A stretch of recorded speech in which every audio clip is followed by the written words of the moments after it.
Joyeuse fête de Pâques à tous et chacun, joyeuse Pâques à tout le monde, que cette célébration ouvre la porte des grandes bénédictions dans la vie de tous et chacun de nous. Et c'est quoi la Pâques? Quand nous parlons de la Pâques, c'est quoi? La Pâques, c'est une célébration pour commémorer la souffrance, la mort et la résurrection de Jésus-Christ. Donc, Jésus-Christ est vivant, Jésus-Christ est ressuscité.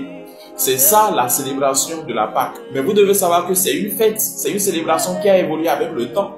Parce qu'au début, c'était une célébration pour commémorer la sortie des enfants du pays d'Égypte, la délivrance que l'Éternel Dieu a opérée au milieu des enfants d'Israël en les faisant sortir, en les délivrant de leurs ennemis qui était le peuple de l'Égypte.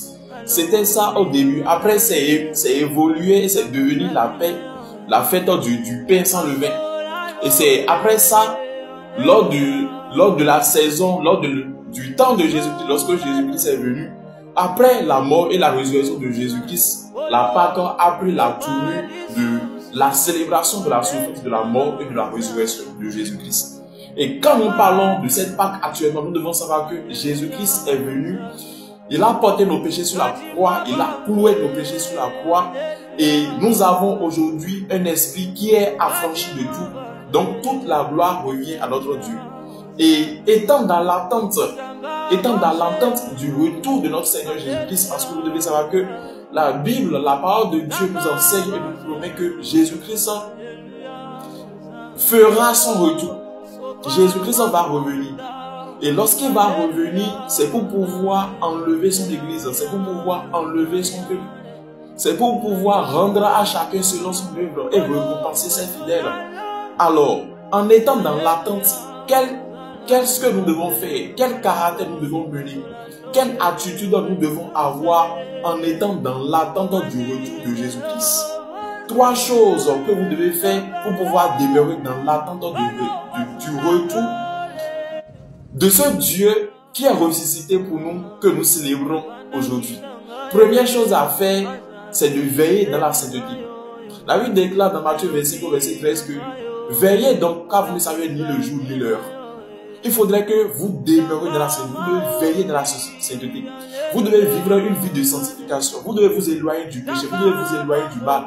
Vous devez cultiver la gratitude, l'amour du prochain. Vous devez cultiver la sanctification chaque jour. Vous devez veiller dans la sainteté, vous devez veiller dans l'intégrité de la justice que votre Dieu vous a enseigné.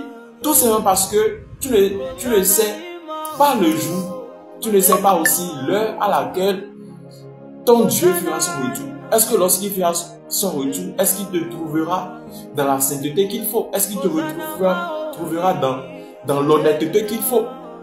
Est-ce que Dieu te retrouvera dans la justice qu'il faut? Ou bien il te retrouvera dans les actions d'injustice?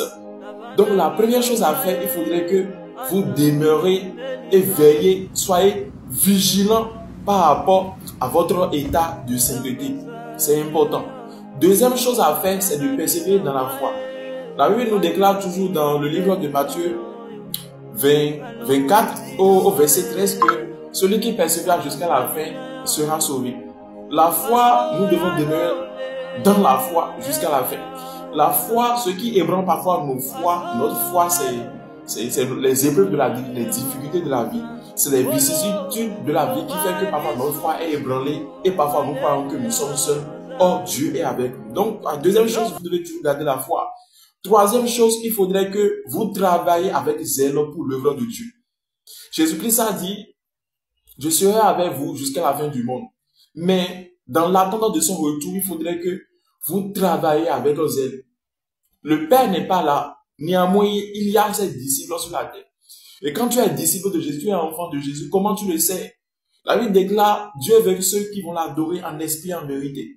Avec zèle, il faudrait que chaque personne soit à l'œuvre du Seigneur Jésus-Christ. C'est les 3 caractères que nous devons mener si nous demeurons dans l'attente du retour de notre Dieu. Merci beaucoup à vous. N'oubliez pas de vous abonner à la chaîne. Que Dieu vous bénisse. Aimez la vidéo. Partagez cette vidéo à quelqu'un. parce que je sais que ça va édifier une vie. Je sais que ça va toucher un cœur. Que Dieu vous bénisse et à la prochaine.